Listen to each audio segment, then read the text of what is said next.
নবীন করদাতার কথা হলো যে আমি যে কর দিচ্ছি তাহলে আমাকে রাষ্ট্র ভবিষ্যতে কি দিবে।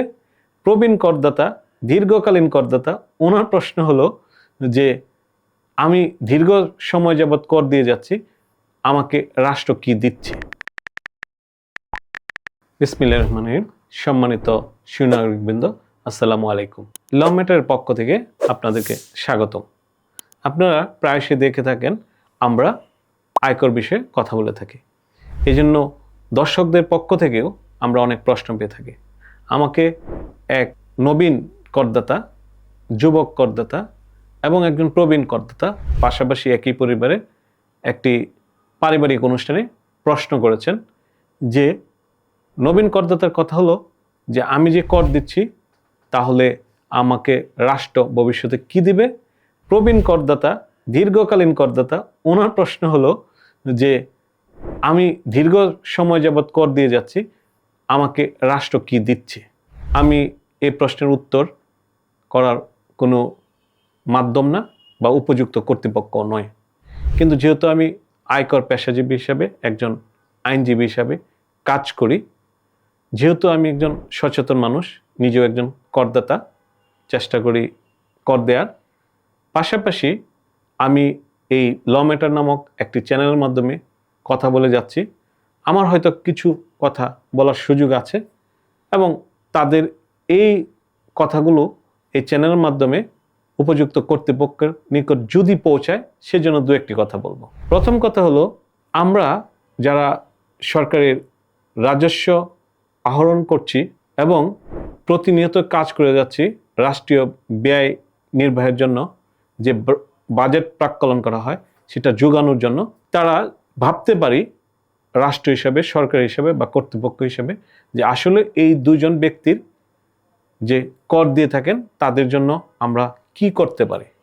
আমি বলতে পারি এরকম কয়েকটি পয়েন্ট করে বলতে পারি যে প্রথম কথা হলো, আমরা যদি এরকম একটি অফার রাখতে পারি যে যারা নবীন করদাতা, অল্প বয়সে হতে পারে এটা 25, 20, 28, 30, যখন থেকে উনি কর দেওয়া শুরু করবে তার থেকে একটানা পরবর্তী 25 বা 30 বছর যদি উনি কর দিয়ে থাকেন, তার পরবর্তীকালে উনি যত দিন পৃথিবীতে থাকবেন ওনার হয়তো বা দুটা সুবিধা আমরা কনফার্ম করতে পারি।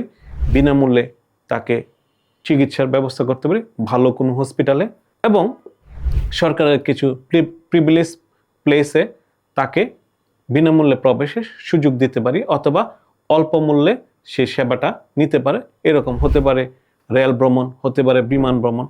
তাহলে এটা একটা প্রণোদনা হিসেবে কাজ করবে এবং নবীন করদাতা যারা, তারা রেগুলার এবং বেশি বেশি করে কর দেওয়ার সুযোগ পাবে। আর প্রবীণ করদাতাদের জন্য, যারা ইতিমধ্যে দীর্ঘদিন পরীক্ষিত কর দিয়েছেন, নিশ্চয়ই এই ডাটাবেস বা রেকর্ড আয়কর বিভাগে আছেন, তাদের জন্য আমরা এখনই একটা রিকগনাইজেশন বা অফার করে রাখতে পারি যে আপনারা যেহেতু এতদিন কর দিয়েছেন, তাহলে আপনাদের জন্য আমরা এই সুযোগ রাখতে পারি। এটি সরকার চিন্তা করতে পারে।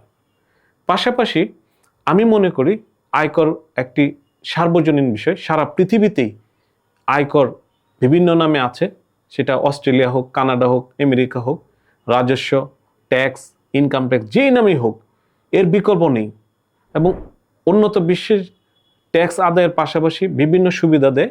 সেই প্রেক্ষাপট হয়তোবা আমার বাংলাদেশে নাই, কেননা এই দেশ বিশাল একটি দেশ, অর্থনৈতিকভাবে আমরা একটু পিছিয়ে আছি এবং এখানে আপনার করদাতার সংখ্যা কম, কিন্তু রাষ্ট্রীয় সুবিধা বুক করার বা নেয়ার সংখ্যা অনেক বেশি।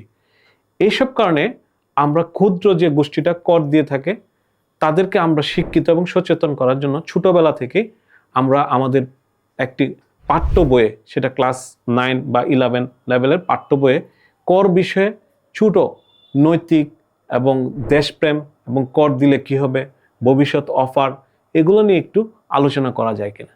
আর সর্বশেষ যে বিষয়টি আমি বলবো যে করদাতাদের মধ্যে যে বৈষম্যের যে বিষয়গুলো আছে, অর্থাৎ যারা আমরা নিয়মিত কর দিয়ে যাচ্ছি তাদেরকে যাচাই বাছাই নিয়ে আসা, যারা করের বাইরে আছে কিন্তু গ্রামে গঞ্জে প্রভূত সম্পদের অধিকারী, ব্যক্তিগত উপার্জন বা উত্তরাধিকার সূত্রে এবং ব্যাপক উন্নত জীবনযাপন করছে, তাদেরকেও আমরা করের আওতায় নিয়ে আসার একটি পরিকল্পনা করতে হবে। এবং আমরা যারা করদাতা আছি আমাদেরকে নিয়ে যদি সরকার বাহাদুর এরকম প্রণোদনা ঠিক করেন, যে অফার ঠিক করেন, যে এত বছর যারা দিয়েছেন বা এত লক্ষ টাকা পরিমাণ যারা দিয়েছেন বা এই পরিমাণ যারা দিয়েছেন তাদের জন্য কিছু কিছু সুবিধা বা প্রিভিলেজ আমরা পাই, তাহলে আমার মনে হয় আমাকে ওই অনুষ্ঠানে প্রশ্ন করা যে নবীন এবং প্রবীণ করদাতা ওনারা উত্তর পেয়ে যাবেন এবং আমরা যারা চলমান করদাতা আছে